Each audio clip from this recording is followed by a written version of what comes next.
너무 심하다, 높다. 50%가 웬 말이냐. 50% 우리가 벌어들인 소득에 대해서 반을 국가에 내는 건 거의 공산주의식 사고 아니냐. 이런 말들이 많았어, 비판이. 그래서 세율 구간이 조금 조정이 되더라고. 조정이 되길래 아 이거 조정 안 하고 근데 맨날 안 되는데 이 생각했는데 보니까 상속 공제 자녀 1인당 공제되는 게 5천이 아니라 5억으로 올라갔어. 와 엄청나네.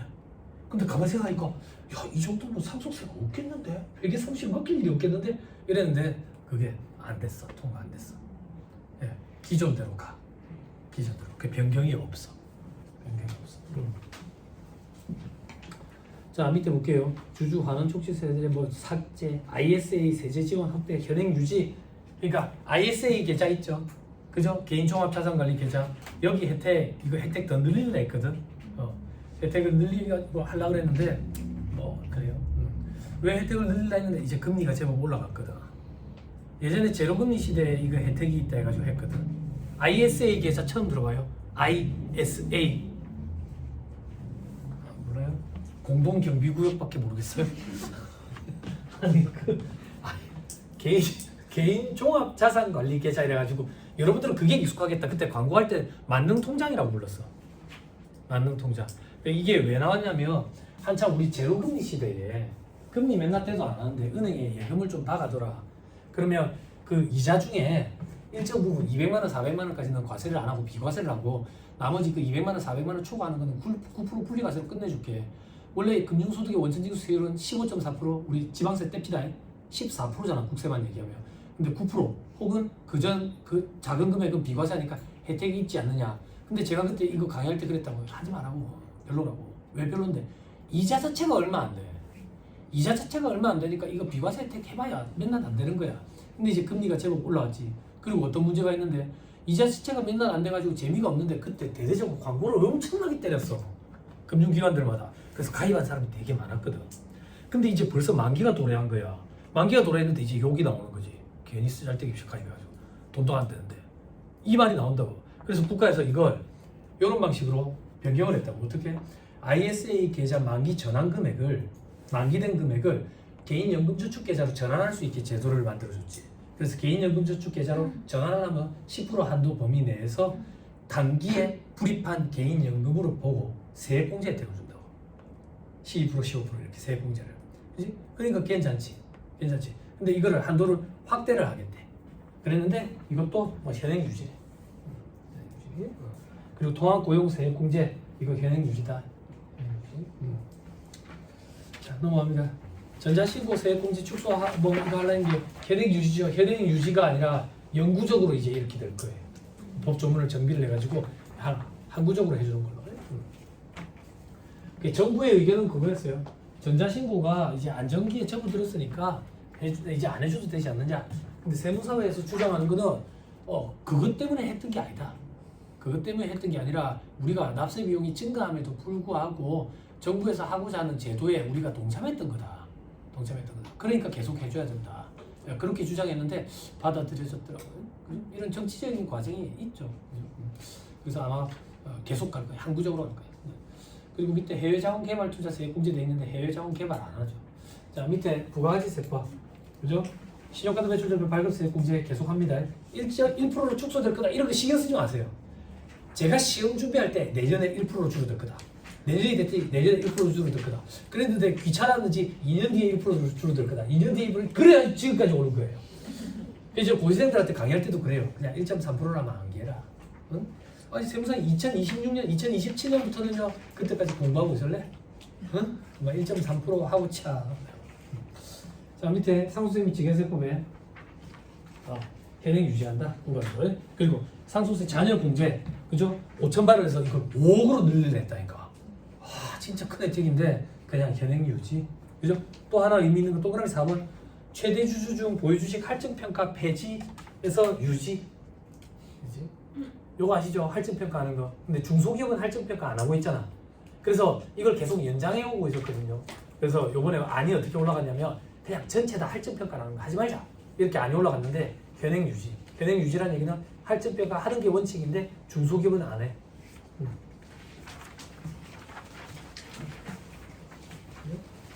그게 이제 다음 페이지 보면 현행 유지해가지고 자세한 내용들이 있다. 읽어볼게요.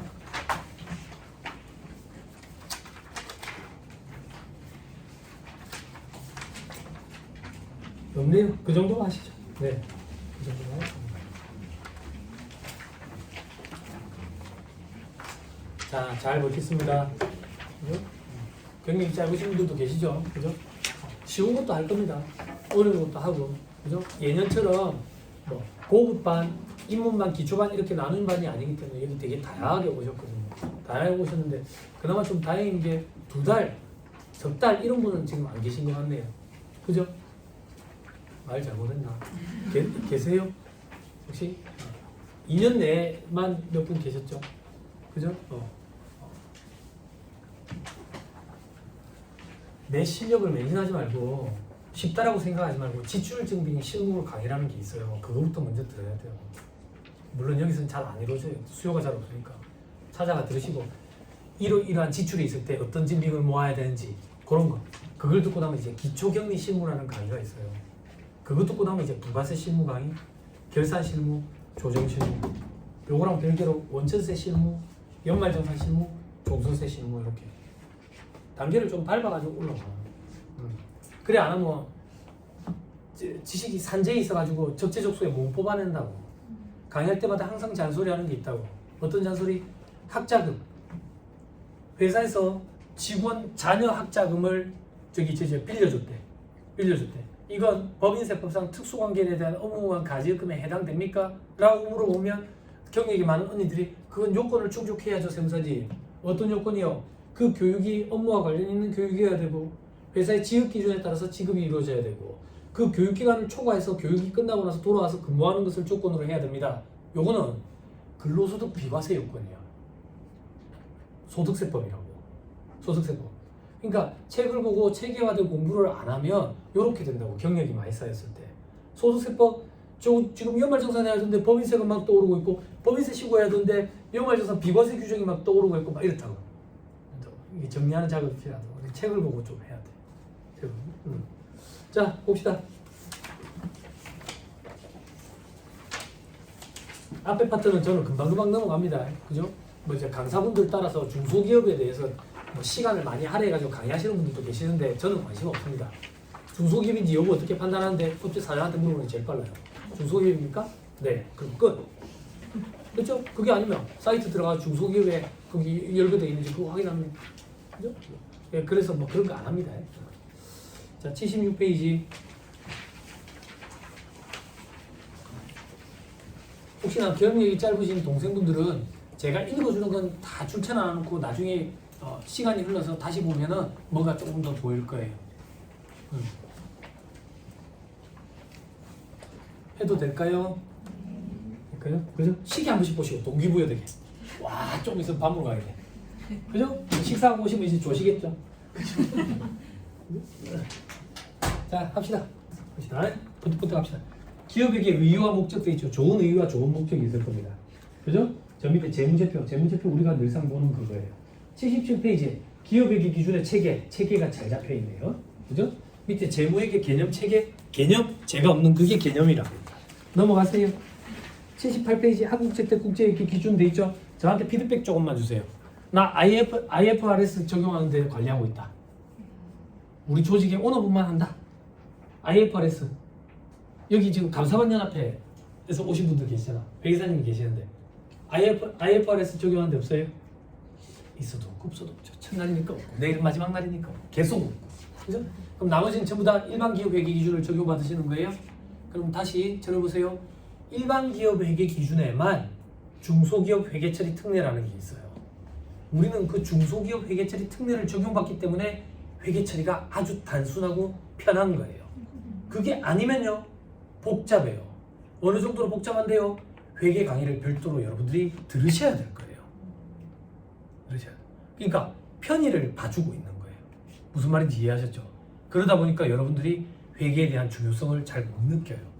중소기업 회계처리 특례를 적용받기 때문에. 됐죠? 넘어갑니다. 다음 페이지 3번에 일반 기업 회계 기준, 그죠? 비상장 법인이 여기에 해당이 된다 하더라. 그죠? 넘어갑니다. 똑같다. 재무제표 구성이 잘 돼 있어요. 양식은 깔끔하고요. 항목 표시할 때는 잘해야 되죠. 다음 페이지 비교해서도 표시를 한답니다. 프로그램이 지가 알아서 비교식으로 세팅해 줍니다. 자 밑에 일반 기업 회계 기준의 체계가 아주 토 나올 정도로 되어 있어요. 그죠? 관심이 없죠? 자, 또 넘어갑니다. 목적, 구성, 적용, 시행에 관심 없다. 84페이지 결산 절차. 주식회사 등 외부 감사에 관한 법률 적용 대상 법인이 돼 있죠. 그죠? 회계사님들이 계시는 데서 제목 오셨으니까. 자, 두 번째 줄 끝에 회계 감사를 받아야 된다. 어떤 데가? 동그라미 1번 상장된 데가. 동그라미가 아니라 1번 상장된 데. 2번 상장이 되려는 회사. 3번 그 밖에 직전 사업연도 말에 자산, 부채, 종업원수, 매출액 등 기준에 해당하는 회사. 어떻게 해당하는데? 저 밑에 반가로 1번에 동그라미 1번 직전 사업연도 말 자산이 500억 넘는다. 동그라미 2번에 직전 사업연도 매출액이 500억 넘는다. 혹은 여러분들 해당사항에 있는 건 동그라미 3번 요 중에 2개 이상에 해당한다. 가의 자산이 120억, 나의 부채가치 10억, 나의 매출액이 100억, 나의 직원이 100명. 요 중에 2 이상에 해당하면 외과품 대상법인이 된다. 됐나요? 저 밑에 결산 절차 돼 있죠? 그래요. 동그라미 3번 밑에 보니까 결산 확정 절차가 됐네요.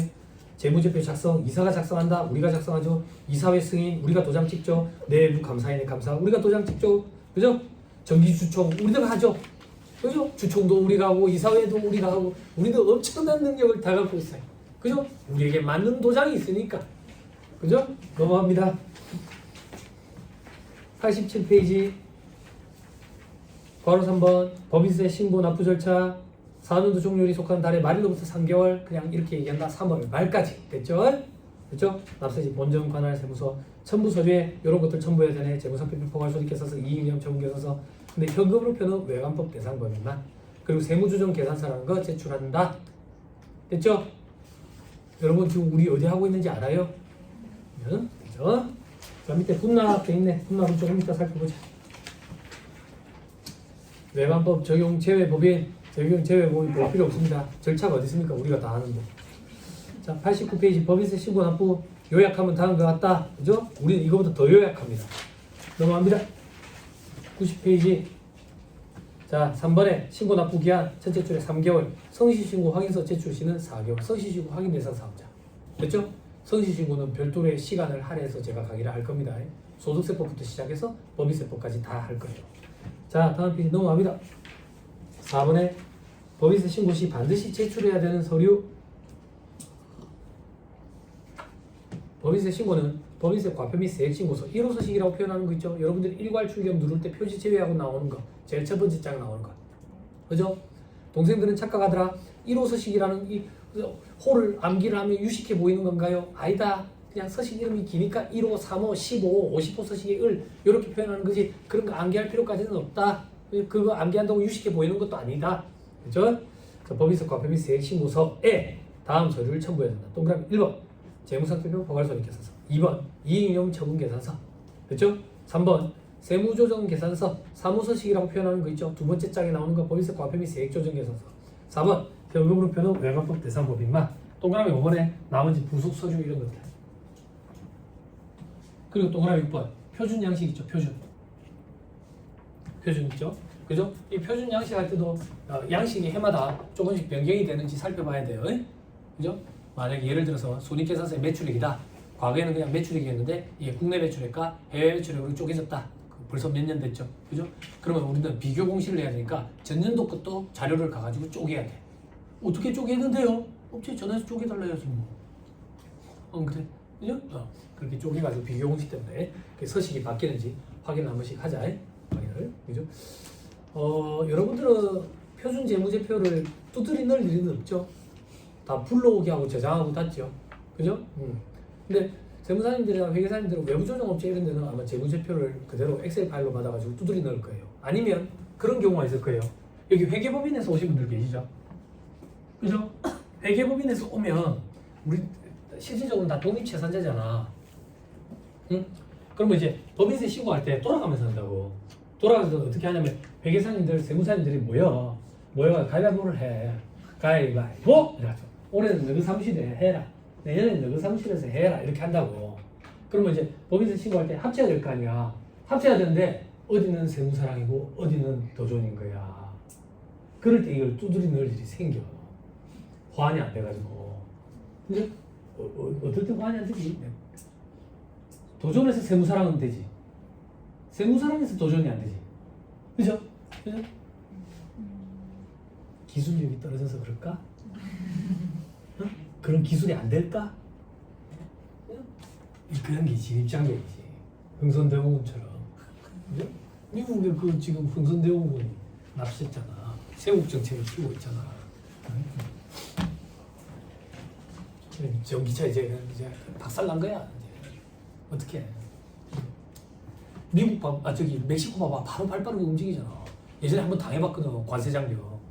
무섭다고. 무서워. 근데 저는 그게 더 무서웠다고.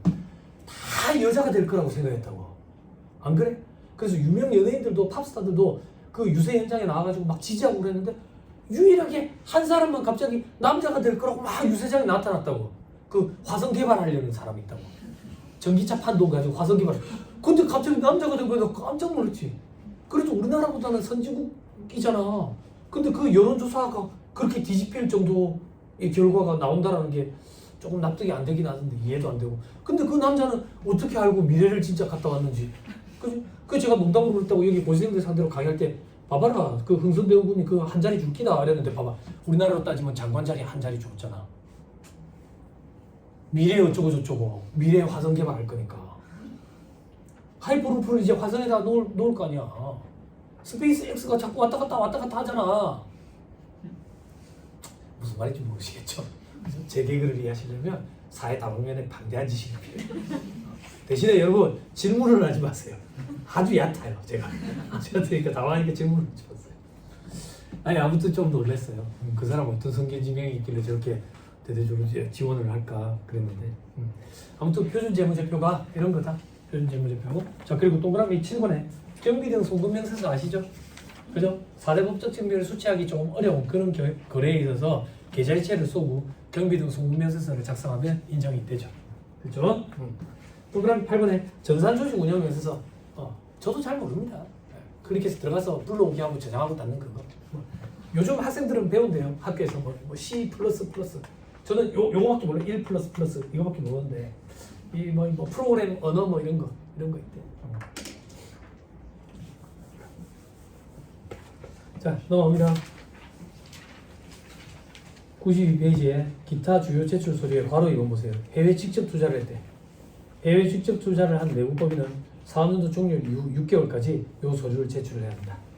제출을 해야 한다. 해외 현지법인 명세서 이런 거 들어보셨죠? 그죠? 재무제표도 들어가고 막 이런 것들 있죠. 그죠? 넘어갑니다. 그래서 이게 관심이 조금 높아진 이유는 94페이지는 과태료가 올라가 버렸거든.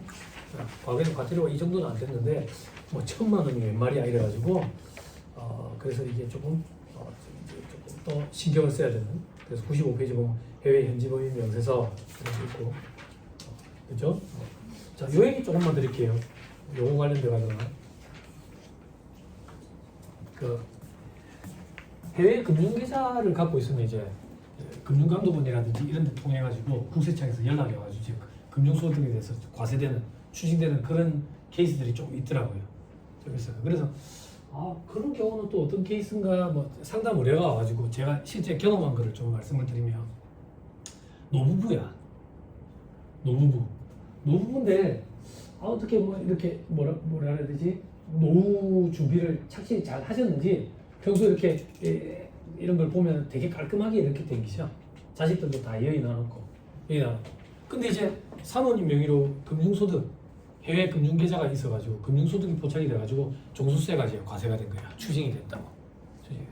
그래서 이제 상담 의뢰를 하러 온 거지. 그럼 어디에 돈이 있는데? 중국에 있는 거야.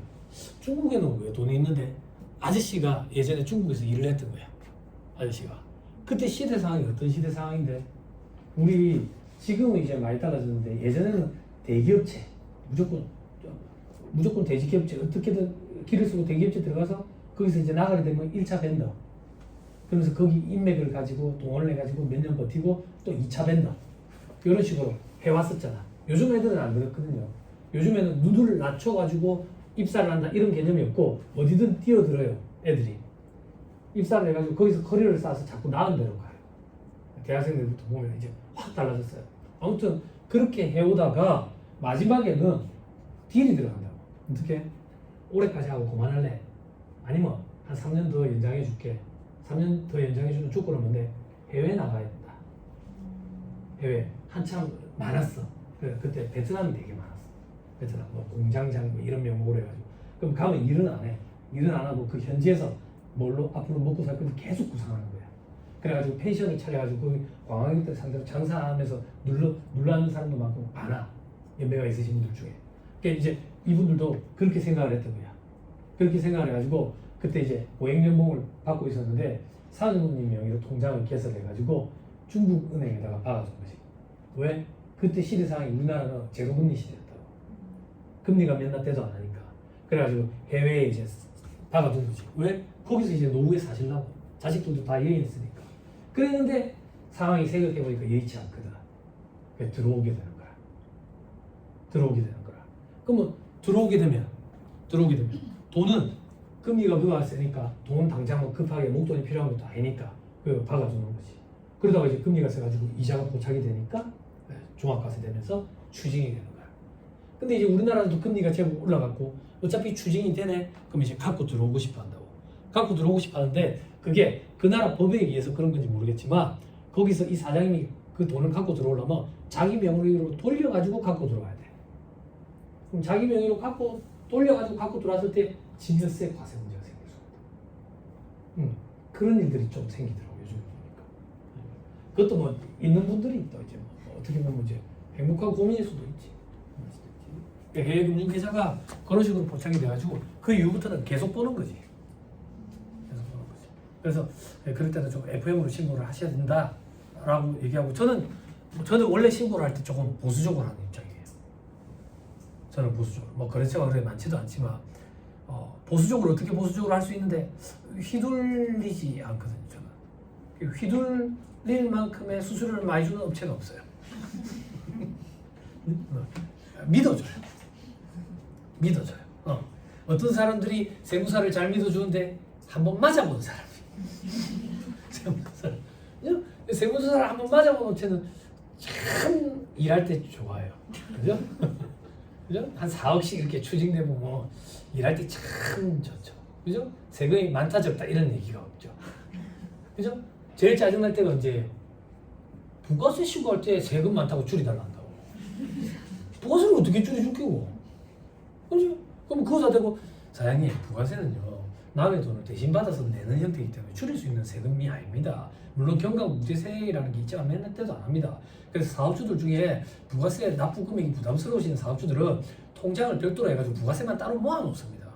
그렇게까지도 하십니다. 그렇게 얘기를 해야 되는데 사장님이 매입 자료를 그거밖에 안 끊어와서 그래요.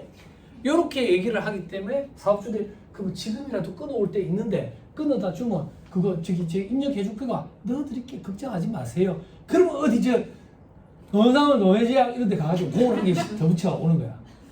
아유 농산물 농해시장 동산물 농해시장 이런 데 가가지고 공을 한 개씩 더 붙여 오니까 의제매입세 공제가 한도가 생긴 거 아니야. 예전에 한도가 없었는데 적당히 묻어야 되는데. 예? 혹시 거래처 있어요? 여러분 그 농산물 도매시장 안에 업체가 500개가 있어요. 500개가 있는데 지금도 지금도요. 지금도 야 빵빵 떠배 왜 뭐 하나 했노? 너 이번에 좀 남는데 다음번에 좀 신경 써줘라. 2천만 원, 3천만 원 아직도 비일비재합니다. 비일비재. 예?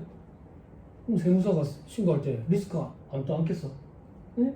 근데 그런 데만 맡아서 하는 데가 있대 또. 원년휴양에 있대. 네, 저도 카드 할래. 원년휴양이라고 있는데 그런 데 가면 그런 게 있대. 그런 말이 있더라고. 시대가 어떤 시대인데 세금계사서 어디서 그 자료를 끊어와서 큰일 납니다. 다시 돌아오세요. 96페이지. 주식 등 변동사항에 있어서 요거는 좀 얘기를 해야 돼요. 조금만 같이 읽어볼게요. 두 번째 줄에 사업연도 중에 주식 또는 출자 지분의 변동사항이 있는 내용법이다. 동생들 출자 지분이 주식이랑 같다라고 생각하면 돼. 이게 회사의 형태가 여러 가지가 있거든. 여러 가지가 한명회사, 합자회사, 유한회사, 주식회사, 유한책임회사 이런 게 있어. 제가 이제 인제대에서 애들 상대로 세법이랑 상법 강의하거든요. 그래서 이게 회사의 형태가 5가지야. 그 사무장님들 옛날에는 회사의 형태 4가지였잖아요. 상법이 2012년에 전면 개정이 일어나면서 회사의 형태가 더 늘어났어. 5가지라고 이제 5가지. 그래서 회사의 형태에 따라서 주식이라고 표현하는 데가 있고 출자 지분이라고 표현하는 데가 있어. 같은 거라고 생각하면 돼. 네모같이 이래 생각하면 돼.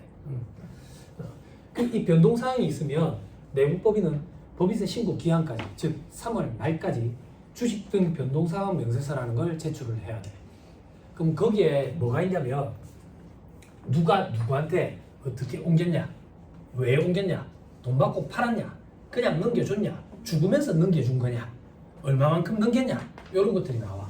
근데 만약에 돈 받고 팔았다더라, 그러면 누가 누구한테 서로 어떤 관계인데 한 주에 얼마를 받고 팔았는데 이런 거 세부 서식을 한 개 더 작성해. 그 서식의 이름이 주식 출자지분 양도명세서야. 그래서 돈 받고 판 경우에만 주식 출자지분 양도명세서가 추가되는 거야. 그렇게 생각하면 돼. 그렇죠? 요걸 제출을 해야 돼. 제출을 안 하면 저 밑에 보면 가산세가 1%야. 이게 제법 커. 제법 커. 과거에는 이걸 제출을 안 하고 누락하면 세무서에서 전화가 와가지고 들고 들어오라 했다고. 그러면 이제 좀 이렇게 융통성을 발휘해주고 그랬는데 지금은 안 돼. 안 돼. 안 되는 이유도 뭐 이해가 돼. 전산으로 신고가 들어가니까 그렇게 자기들 어떻게 손쓸 방법이 없겠지.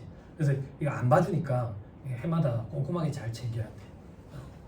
사무실에 이렇게 일을 해보면 같이 일하는 직원들끼리도 업무 스타일이 다 다르거든요. 처음에 이 바닥에 뛰어들었을 때 어디서 어떻게 일을 배우느냐에 따라 가지고 그게 딱 몸에 배어가지고 다 스타일이 달라. 그래서 제가 예전에 월급쟁이로 일할 때 결제를 받아보면 여직원 중에 한 명은 주식 변동 사항이 없는데도 불구하고 해마다 첫째 페이지에 주식 변동이 체크가 돼 있어. 여러. 그럼 제가 그래. 변동이 없는데 왜 자꾸 체크해라? 저는 그렇게 배웠는데요. 그러니까 왜 체크를 하느냐 그러니까 빠뜨릴까봐. 뭐 그런 것도 방법이 안 되겠나 싶어. 그래가지고 괜히 종이 아깝게 한 장씩 이렇게 더 해가지고 그렇게 하던데. 그죠? 아무튼 놓치면 안 돼요. 저 위로 올라가서 단가로 2번 신설법인 두 번째 줄 끝에 제출해야 돼. 근데 밑에 주에 법인 설립 당시 주주 명부를 제출하고 최초 사업년도 주주 변동이 없으면 제출 안 해도 가산세는 없어. 법인 설립할 때 주주 명부 다 제출하거든요. 그래서 변동만 없으면 돼. 변동만. 그렇지만 저는 무조건 해마다 새로 받아.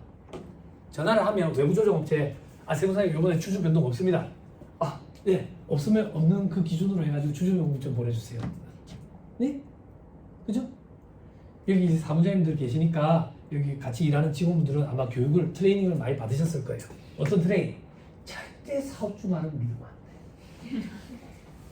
돼. 절대. 밖에서 내를 너무 좋아해줘가지고 사적으로 만나가지고 술도 사주고 밥도 사주네. 그렇지만 세금 앞에서는 돌려낸다. 절대 믿으면 안 돼. 예? 직원분들 제가 좀 대신해가지고 해드릴게. 여기 사무장님들 계시죠?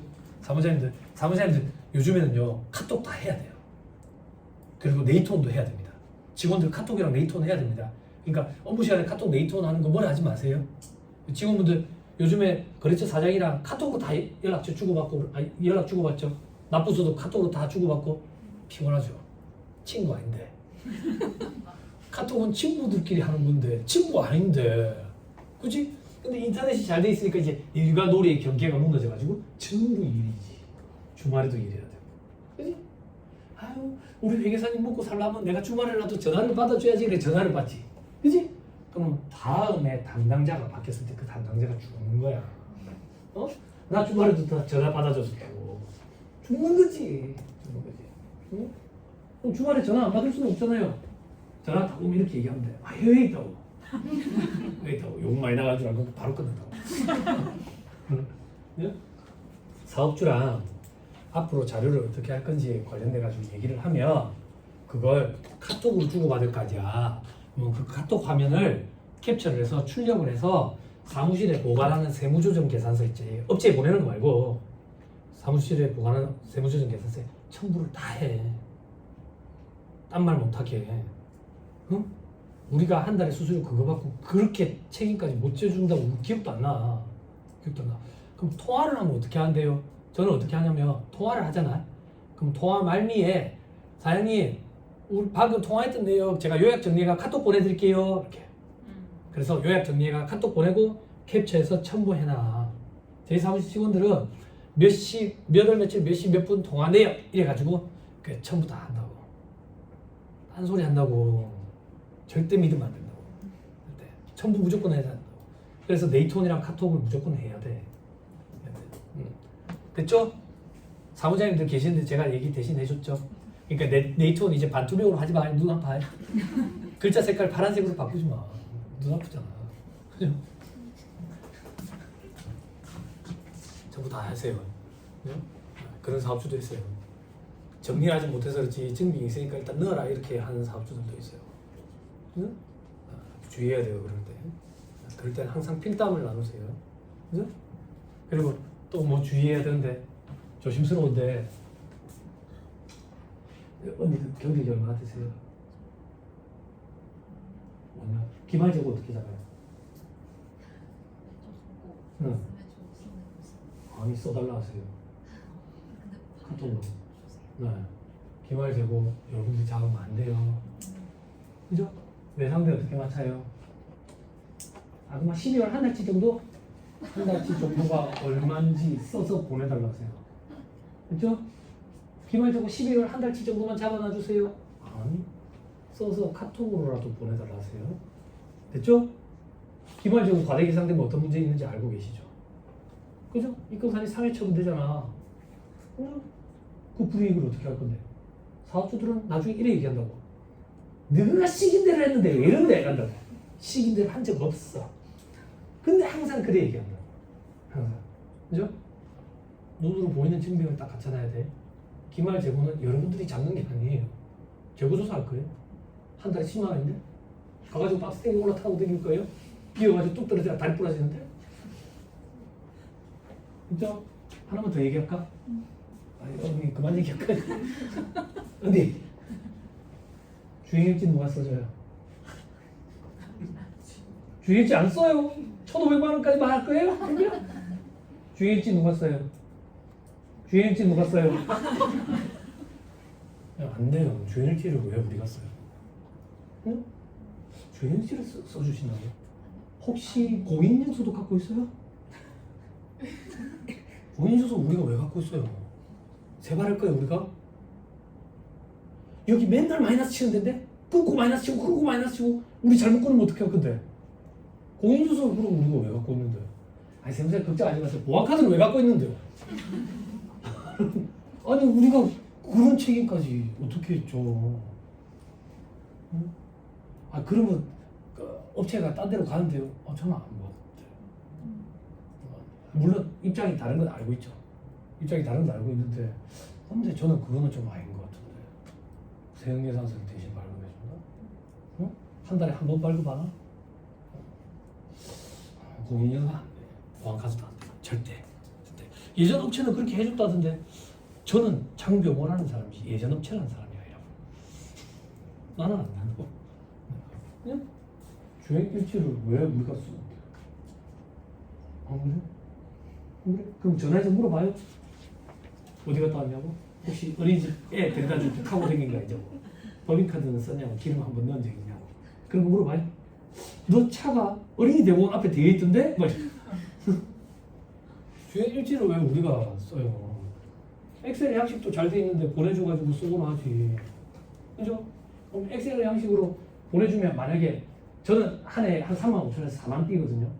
업체 사장들 내보다 더 많이 뛴대 키로수. 그러면 맨달 매달 어디에 갈 때 몇 킬로 뛰었는지 기억 다 나겠죠? 기억이 그게 나겠어요? 기억이 안 나겠죠? 그러면 그게 정확하게 되겠어요? 정확하게 안 되겠죠? 정확하게 안 되는 걸 왜 우리가 책임을 떠안냐고. 응? 저는 그건 좀 아닌 것 같아요. 그죠? 방법을 가르쳐 주면 되잖아. 출퇴근한 거, 판촉활동 갔다 온 거, 거래처 갔다 온 거, 이렇게. 그럼 하나 더 가르쳐 줘야지. 뭐, 업무 사용 비율. 업무 사용 비율. 업무에 사용한 주행거리 몇 프로라고 얘기해 줘야 돼요. 100% 말이 돼요. 100% 말이 돼요. 90%는 말이 돼요. 80% 말이 돼요. 다 말이 안 되지. 응? 그런 것 같은 100%씩. 그지? 그랬는데 추징되면 좀 알려주세요라고 얘기했다. 벌써 몇 년이 2016년에 이게 도입됐잖아. 제가 이거 강의할 때마다 얘기하는데 실무 강의하면서 매년 들어오시는 분들 때문에 이름이 조금 알려지게 됐어요. 그 너무 감사하더라고.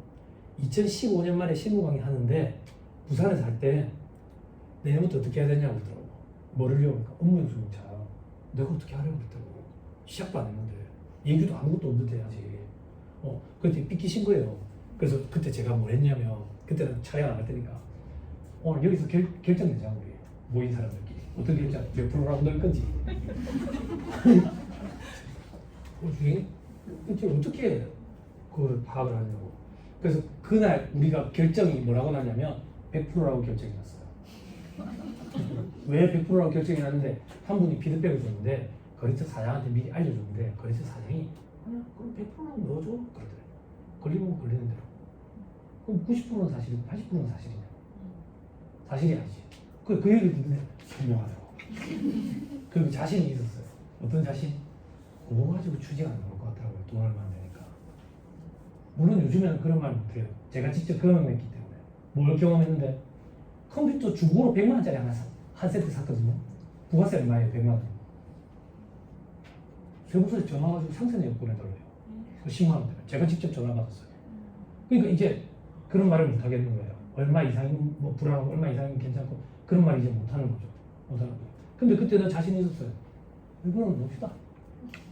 대신에 여기서 추진되는 케이스 있으면 알려주시면 다른 데 가서 제가 전달해 드릴게요. 그랬는데 공교롭게도 전국 어디에도 없는데 부산에서만 2번 발생했어요. 2번, 2군데 업체. 근데 그 2군데 업체에 공통되는 특징이 있어요. 차가 2군데 다 벤틀리가 있어요. 벤틀리 차 알아요? 그 제네시스가 벤틀리 짝퉁이에요. 그렇게 생각하면 돼. 한 3억 중반 정도 하는 차가 있어요. 3억 중반. 이래 제네시스 날개가 달려있죠. 그 날개가 예쁜 날개. 그걸 이제 모방하다가 조금 흠집이 있는 게 제네시스 타시는 분 계세요. 저 너무 차 좋은 차죠. 사고 날 때 각도 잘 맞춰야지 에어백이 터져요. 아니면 이제 사람만 대구대구 저기 딱 죽어버리고 차는 살아요. 한참 말 많았죠. 현대장적 지원분 계세요? 좋은 차죠. 돈이 없어서 못 타지. 아무튼 그랬는데 2군데 업체인데 그래도 저는 의아하더라고요. 벤틀리가 뭐 아무리 비싸도 우병법 적용 대상 보이더라고요. 부동산 임대업법이에요. 부동산 임대업법. 그래서 2,200에서 2,400 정도 추진됐더라고요. 그럼 자 여기서 여러분들 도움이 되는 얘기를 하고 마칠게요. 그 노래 전화 나왔어. 전화 나왔어. 그래 이게 잘못됐다 이거야. 뭐가 잘못됐는데 주행거리, 업무 사용 비율이 잘못됐다 이거야. 그럼 이거를 다시 작성을 해야 될 거 아니야. 그지? 그럼 다시 작성돼? 뭐가 팩트인데? 그러니까 뭐가 팩트냐고. 그럼 이걸 어떻게 추징을 해? 네? 그래서 가이드를 줘. 나온 분들이 가이드. 뭐라고 가이드를 주는데 전국 평균이 한일 이정함 정도 된다더라. 한일 이정함 이렇게 가이드를 준다고. 그 말이 즉슨 거기서도 안 되는 거야. 그걸 어떻게 하겠어? 그래서 처음 이 제도가 도입됐을 때 세무사회에서 그만 1,000만 원이면 1,000만 원, 2,000만 원이면 2,000만 원 딱 선을 그어가지고 너무 불사시키고 그래 하자 이랬는데 이게 안정 단계까지 접어들었어 지금 이제. 전국 평균은 하인 이상한 합니다. 그럼 이제 몇 프로 넣고 싶어요? 100%지. 100%지. 사업자들 하인 이상한 사람 어떻게 설득시킬 거야? 그럼 식사하시고 얘기하시죠. 식사하시고.